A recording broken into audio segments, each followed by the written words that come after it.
గౌరెల్లి గ్రామంలో ఈరోజు పెద్ద ఎత్తున స్వాగతం పలికినటువంటి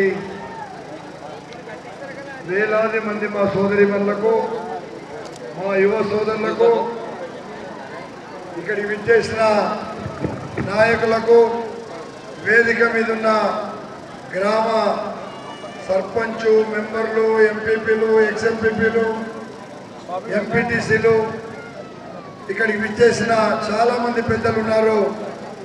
అందరికీ ముందుగా హృదయపూర్వకంగా మీ అందరికీ తెలుసు, సంవత్సరాలు ఈ ప్రాంతానికి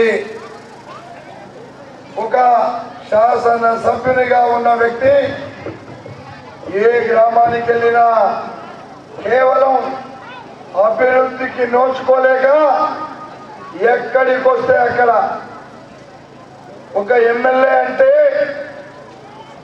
మన నియోజకవర్గంలో 2,75,000 మంది ఆశీర్వదిస్తారు అని అనుకుంటాం. అందులో ఆయనకు ఓట్లు పడ్డాయి, చాలా తక్కువ ఓట్లతో 2 సార్లు గెలిచాడు. కానీ ఆయన ప్రజాసేవ చేయడం లేదు. మీ ఊర్లో ఇప్పుడే సాక్షాత్తు మన ధనరాజ్ చెప్పినాడు, హరిత ధనరాజ్ ఏం చెప్పిండు, ఆయన ఎంబడే మండల ప్రెసిడెంట్ వీళ్ళు ఈ గ్రామానికి ఒక రైతులకు పట్టాలు ఇప్పియాలంటే 10 లక్షల రూపాయలు తీసుకున్నాడని. అసలు బుద్ధి ఉందా ఆయనకు? ఎమ్మెల్యే అంటే డబ్బులు తీసుకొని పట్టాలు చేపిస్తాడా రైతులకు? మీరు అడగాల్సినటువంటి అవసరం ఉంది. అందుకే దేవుని గుడికి ఇవ్వమని ఇంతకుముందు చెప్పారు. మీరు రాగానే ఒక్కటే అడగండి, మొట్టమొదటిగా ఫస్ట్ గ్రామంలోకి రాగానే మా గ్రామ పేద రైతుల దగ్గర డబ్బులు తీసుకున్నావు, అవి దేవుని గుడికి ఇచ్చినాక మా ఊర్లో అడుగు పెట్టమని చెప్పండి. లేదంటే ఆయన వెంట ఉన్న చెంచాలు ఎవరన్నా జెండా పట్టుకొని వస్తే వాళ్ళను ఊరు పొరిమల నుంచి పారగొట్టండి అని చెప్పి ఈ సందర్భంగా మనం చేస్తున్నా.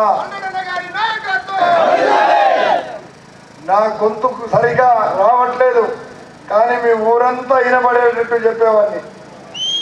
ఏది ఏమైనా గడిచిన 10 సంవత్సరాలు ఈ ప్రాంతంలో పనికి మాలిన దద్దన్న ఇక్కడ ఎమ్మెల్యే ఉన్నాడు.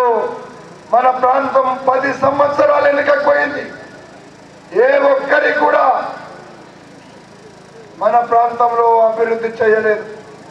ఏ గ్రామం చూసినా 10 సంవత్సరాల క్రితం పెట్టుకుందో అంతకంటే అధ్వాన్నంగా తయారైంది, కానీ మంచిగా తయారు కాలేదు. సర్పంచులను, ఎంపీటీసీలను, ఎంపీపీలను అంటే లాభం లేదు. ప్రభుత్వ డబ్బు ఎవరు తేవాలి? ఎమ్మెల్యే తీసుకురావాలి. ఎమ్మెల్యే తెచ్చిస్తే ఇక్కడ ఖర్చు పెడతారు. ఎమ్మెల్యే తెచ్చియకుండా సర్పంచులను, ఎంపీపీలను, జడ్పీటీసీలను అందరినీ ఇబ్బంది పెట్టి అభివృద్ధి చేయకుండా పట్టుకున్నటువంటి దుర్మార్గుడు ఇక్కడ ఎమ్మెల్యేగా ఉన్నాడు. అందుకే ఈరోజు నేను ఒక్కటే చూస్తున్నా. నేను 4 సార్లు ఎమ్మెల్యేగా పోటీ చేసిన, ఎప్పుడు కూడా ప్రజాస్పందన ఏ గ్రామానికి వెళ్ళినా గ్రామాలన్నీ ఒక్కటవుతున్నాయంటే ఈ దుర్మార్గుడు చేసినటువంటి అవినీతి, ఈ దుర్మార్గుడు చేసినటువంటి ఈ అరాచక పాలన అని చెప్పి ఈ సందర్భంగా నేను తెలియపరుస్తున్నా. అందుకే ఈరోజు ఏ గ్రామానికి వెళ్ళినా గ్రామాలన్నీ ఒక్కటైపోతున్నాయి. ఎవరన్నా ఒక్కటి గారు అంటే గ్రామం అభివృద్ధి వద్దు, ఈ కిషన్ రెడ్డి దాచుకున్న డబ్బులు జేబులో పెట్టుకొని పప్పు బెల్లాల్లాగా ఊర్లలో మంచి ఓట్లు వేసుకోవాలనుకుంటున్నారు. ఇది తప్పు అనేది నిరూపించవలసిన బాధ్యత ఎవరి మీద ఉంది? మీ మీద, మా సోదరిమణుల మీద ఉంది. దుర్మార్గులు మరణిస్తే మన ప్రాంతం అస్తవ్యస్తమవుతుంది. హైదరాబాద్కు 5 కిలోమీటర్లే ఉంది మన గౌరెల్లి. హైదరాబాద్ లో ఉండే కాలనీలు ఎట్లా ఉన్నాయి? మల్రెడ్డి రంగారెడ్డి ఎమ్మెల్యేగా ఉన్నప్పుడు ఏ గ్రామానికి వెళ్ళినా నీట్గా క్లీన్గా అన్ని వసతులతో ఉండేది. ఇప్పుడు వస్తుంటే ఒక మురికి కూపంలో ఉన్నట్టుగా ఈ గ్రామం ఉంది. ఎందుకుంది? ఈ అవినీతి పరుడైన ఎమ్మెల్యే ఉండేప్పటికీ. మన గ్రామాల ఆ రోజుల్లో నేను మీకు ఎమ్మెల్యేగా లేదు, ఇక్కడ మండల్ ప్రెసిడెంట్ మన రామరెడ్డి ఉన్నప్పుడు ప్రతిసారి నేనే వచ్చి ఇక్కడ గ్రామ పంచాయతీ భవనం కట్టించిన.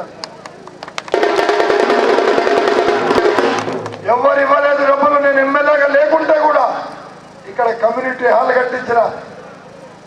ఇక్కడ దళితులకు ఇల్లు కావాలంటే ఇందిరమ్మ ఇల్లు ఇచ్చిన. ఏ ఒక్క ప్రోగ్రాం అన్నా ఏ కార్యక్రమం అన్నా ఈ 10 ఏళ్లలో చేసిన. నేను ఎమ్మెల్యేగా లేకుండానే మీకు ఇన్ని కార్యక్రమాలు ఈ గ్రామాల్లో చేసిన అంటే రేపు మీరందరూ గెలిపిస్తే ఈ గ్రామాలు హైదరాబాద్ నగరంలో వనస్థలీపురం పోతే మీ కాలనీలు ఎట్లుంటాయో అట్లా చేసే బాధ్యత నాది అని చెప్పి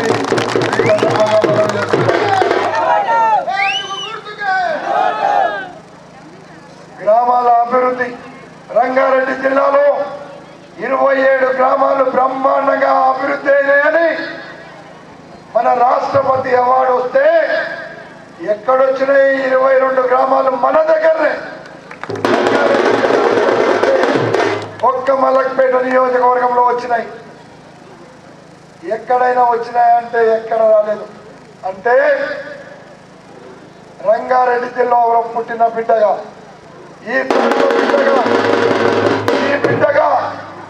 ఈ ప్రాంత అభివృద్ధి కావాలని ఈ ప్రాంతంలో ఉన్న ప్రతి యువకుడు, ప్రతి తల్లి, ప్రతి చెల్లి ఆనందపడాలని అభివృద్ధి చేశానని చెప్పి ఈ సందర్భంగా మనం ఈరోజేమో ఎక్కడ ప్రభుత్వ భూములు కానొస్తే అక్కడ, ఎక్కడ ప్రభుత్వ భూమి కానొస్తే అక్కడ ఎట్లా కబ్జా చేయాలా, దళితుల భూములు ఎట్లా చేయాలి, బడుగు బలహీన వర్గాల భూములను ఎట్లా స్వాధీనం చేసుకోవాలి, అమ్ముకోవాలి అని చేసే దుర్మార్గుడు ఈ ఎమ్మెల్యే మొన్నటి వరకు. ఆ రోజు ఏమన్నారు? డబుల్ బెడ్రూమ్ ఇల్లు కట్టిస్తాం ప్రతి కుటుంబానికని.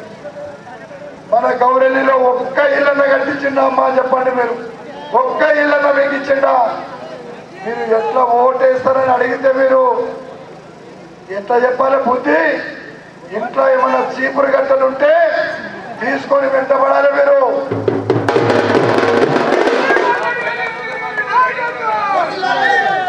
మీ మీద ఈగ వాలితే మల్రెడ్డి రంగారెడ్డి మీ ఇంటి ముందు వచ్చి వాలిపోతాడని చెప్పి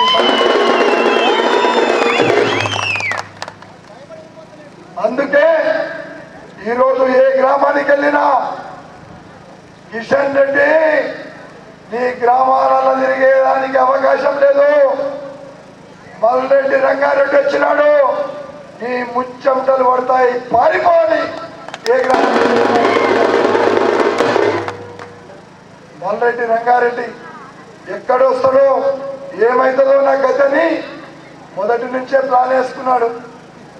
ఎట్లా పోయి ఏదో విధంగా తొట్టిదాడినా మల్రెడ్డి రంగారెడ్డి రాకుంటే నా గెలుపు సాధ్యమవుతుందని.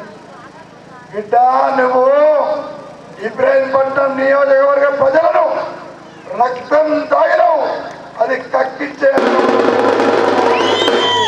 ఈ సందర్భంగా మనవి చేస్తున్నా. ఈరోజు ఆయన వెంట ఉన్నటువంటి టిఆర్ఎస్ పార్టీ పూర్తిగా మన దగ్గర ఉంది.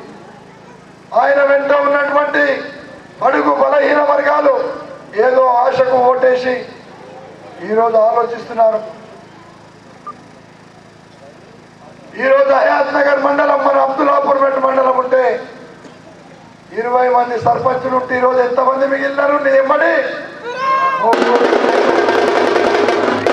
మల్రెడ్డి రంగారెడ్డి ఎమ్మడి ఎందుకు వస్తుండ్రు? నీ అంతు చూస్తాం, నిన్ను చిత్తు ఓడిస్తాం. అందుకే మా తల్లులందరూ ఆలోచించండి, ఈ గ్రామ పెద్దలు ఆలోచించండి. గౌరెల్లి గ్రామం అంటే నా సొంత గ్రామం. మీ బిడ్డగా మీ ముందు ఎక్కడానికి నేను ముందుంటాను. రేపు ఎన్నికలు జరిగిన తర్వాత 12వ తారీఖు తర్వాత కాంగ్రెస్ పార్టీ ముఖ్యమంత్రి ఇక్కడ ఉంటాడు. మహాకూటమి పక్షాన కాంగ్రెస్ పార్టీ అభ్యర్థి ఉంటాడు, మిత్రపక్షాలు బలపరిచిన అభ్యర్థిగా. మీకు మేనిఫెస్టో రాసినాం.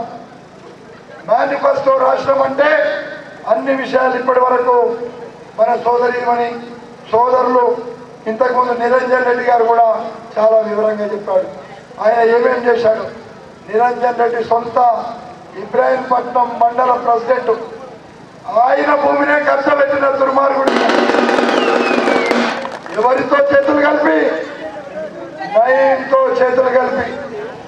దాని మీద నేను ముఖ్యమంత్రికి చెప్పిన, ముఖ్యమంత్రి నీ ఎమ్మెల్యే నయీం దేశద్రోహి అయినటువంటి నయీం, నువ్వు నీ ఇంటికి ఇరిటం వచ్చిండు, ఇల్లరికం వచ్చిండు, సస్పెండ్ చేయి పార్టీకి వెళ్ళి, లేకపోతే నీకు పుట్టగతులు ఉన్నావని ముఖ్యమంత్రికే చెప్పిన. కానీ ఆ దాచుకున్న దాంట్లో ఆ ముఖ్యమంత్రి కూడా పార్ట్నర్షిప్ ఉంది. రియల్ ఎస్టేట్ బ్రోకర్లతో పార్ట్నర్షిప్.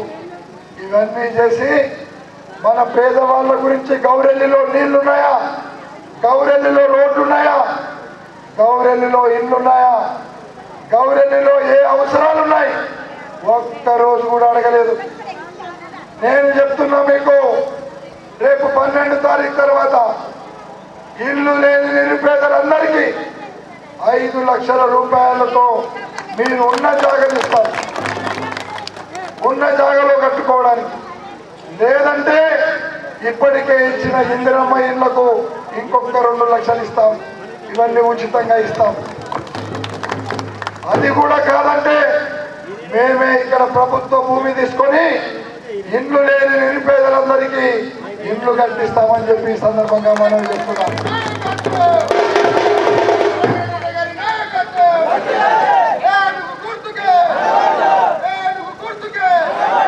అంతేకాకుండా గ్యాస్ సిలిండర్ల గురించి చెప్పినాం, నిరుద్యోగ వృత్తి గురించి చెప్పినాం, కళ్యాణ లక్ష్మి గురించి చెప్పినాం. ఆడబిడ్డ పడితే 1.5 లక్షల రూపాయలు ఉచితంగా ఇస్తాం. ఇవన్నీ చాలా కార్యక్రమాలు. మా సోదరులందరికీ నేను ఇక్కడ మేనిఫెస్టో కాపీలు ఉన్నాయి, మేమే తయారు చేసినామని. మీకు తూచా తప్పకుండా ఈ ప్రభుత్వం అధికారంలోకి రాగానే ఇచ్చే బాధ్యత, తెచ్చే బాధ్యత ఈ సందర్భంగా మనం చెప్తున్నా. అందుకే ఇక్కడ ఈ ఎమ్మెల్యేకి ఎవరన్నా ఓటు వేయమంటే ఎన్ని కోట్లు తెచ్చుకున్నావు ఈ ఎమ్మెల్యే దగ్గర, ఏం చేసిండు అని అడగాల్సిన బాధ్యత మీ మీద ఉందని చెప్పి ఈ సందర్భంగా మనం మీరందరూ కూడా వస్తరిగా జెండా పట్టుకొని, నేను ఎమ్మెల్యే పంపించిండు, ఓట్లకు నోట్లు ఇవ్వమన్నాడు, ఓట్లు వేయమన్నాడు. మీరు నోట్లు ఆ పాపం డబ్బులు తీసుకుంటే నాకు అభ్యంతరం లేదు, కానీ ఓట్లు మాత్రం ఏనుగు గుర్తు మీద వేసి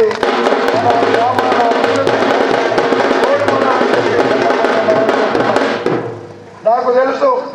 ఈ గ్రామంలో మొన్నటి వరకు ఒక ఆయన నాయంబడే ఉండేది, ఆయన కూడా అందులో ఈ ఎమ్మెల్యే అవినీతిలో పాలు పంచుకుంటే అందుకోయిండో ఎందుకో నాకు తెలియదు. నేనే చాలా సందర్భాల్లో ఈ గ్రామానికి మద్దతు ఇచ్చాను. కానీ మీ అందరూ ఆలోచించండి, ఆశీర్వదించండి, మీ బిడ్డగా దీవించండి, మీ సేవకుడిగా పనిచేస్తానని చెప్పి ఈ సందర్భంగా మనం చేస్తున్నాం. నేను ఏ గ్రామానికి మొన్న పశ్చిమంలోకి పోయినా, ఈడ ఇంకొక రాజకీయ పార్టీ ఉండడానికి వీల్లేదు. ఊరేకమై తీర్మానం చేసుకొని మల్రెడ్డి రంగారెడ్డిని గెలిపించుకుంటాం, మా ప్రాంతాన్ని మా బిడ్డగా అభివృద్ధి చేస్తాననే ఒక నమ్మకం, విశ్వాసంతో వాళ్ళు ముందుకొచ్చారు. అందుకే ఈరోజు గౌరెల్లి ఉంది, ఈడ ఎవరు ఉండరు, పోయి ఎక్కడో ఉంటారు, ఉండేది మీరు. అందుకే ఈ గ్రామ అభివృద్ధి జరగాలన్నా, ఈ గ్రామంలో సంక్షేమ కార్యక్రమాలు రావాలన్నా మీరు ఏనుగు గుర్తు కోటేయండి, మీరు కాంగ్రెస్ పార్టీ మిత్రపక్షాలు బలపరిచిన మల్రెడ్డి రంగారెడ్డిని ఆశీర్వదించండి, మీ కార్యక్రమాలన్నీ చేస్తారని చెప్పి ఈ సందర్భంగా మనం చేస్తున్నాం. ఈరోజు మన యువకులందరూ, మన గ్రామ సోదరులందరూ గౌరెడ్డి నుండి ప్రతాప్ సింగారం రోడ్ అన్నారు. ఇది తప్పకుండా నేను చేయించే బాధ్యత. అదేవిధంగా లక్ష్మీ నరసింహస్వామి టెంపుల్ అభివృద్ధి అన్నారు. ఇప్పుడే మీరు చెప్పినారు మన ఎక్స్ మండల్ ప్రెసిడెంట్ ఏం చెప్పిండు, 10 లక్షలు 20 లక్షలు లంచం తీసుకుంటూ పట్టాలు ఇప్పిస్తేందుకు అని. ఆ ఓట్లకు వస్తే ఇస్తే 20 లక్షలు ఇస్తే దేవుడు రక్షిస్తాడు, కనీసం ఏ ఇబ్బంది లేకుండా నన్ను ఉంటారు. 20 లక్షలు ఇవ్వకపోతే ఆ దేవాలయాన్ని నేను అభివృద్ధి చేస్తానని చెప్పి యువజన సంఘాల గమని చేయాలని, ఇండ్ల పట్టాలని, శ్మశాన వాటికని, ఇవన్నీ కూడా నేను చేసే బాధ్యత. ఈ కార్యక్రమాలు చాలా చిన్న కార్యక్రమాలు, ఇవి నేను చేస్తా. ఇబ్రాహీంపట్నం నియోజకవర్గానికి 10,000 కోట్ల రూపాయలను తెచ్చి నియోజకవర్గంగా తీర్చిదిద్దడానికి ప్రయత్నం చేస్తా. నిధులు తేవడానికి నాకు ఎలాంటి ఇబ్బంది లేదు. ఎట్లాగో ప్రభుత్వంలో లక్షల కోట్ల రూపాయలు ఉన్నాయి. 10,000 కోట్ల రూపాయలు తీసుకున్న నియోజకవర్గాలు చాలా ఉన్నాయి. ఈ సన్నాసి చెప్తాడు నేను 1000 కోట్లు తెచ్చినంటాడు. విజయవాడ రోడ్ వేస్తే ఆయన్నే తెస్తానంట, నాగార్జున సాగర్ రోడ్ వేస్తే ఆయన్నే తెస్తాడు. ఈ ముఖానికి ఈ ఊరు ఎట్లా రోడ్లు ఉన్నాయో చూసి అడుగుమని ఓట్లేషన్ దగ్గర చెప్పమని. అందుకే ఈరోజు మీ అందరికీ ఈ సందర్భంగా మనం చేస్తున్నా. ఇంకా ఈ దరిద్రం సన్నాసి ఉండడు, ఉండేది మీరు నేను. మన ప్రాంతాన్ని అభివృద్ధి చేసుకుందాం, మన ప్రాంతాన్ని తీర్చిదిద్దుకుందాం. మన ప్రాంతంలో ఈ కార్యక్రమాలన్నీ చేసే బాధ్యత నాది. ఇక్కడ టిఆర్ఎస్ పార్టీ వస్తే తరిమి కొట్టవలసిన బాధ్యత మీది. నా మాట మీద నేను కట్టుబడి ఉంటా, మీ మాట మీద మీరు కట్టుబడి ఉండమని తెలియపరుస్తూ, నేను చెప్పితే ఊరంతా ఇది రావాలా. నాకైతే గొంతు పోయింది వారం రోజుల సంది. ఏనుగు గుర్తుకే, ఏనుగు గుర్తుకే. ఇంకా చెప్పాలి గట్టిగా.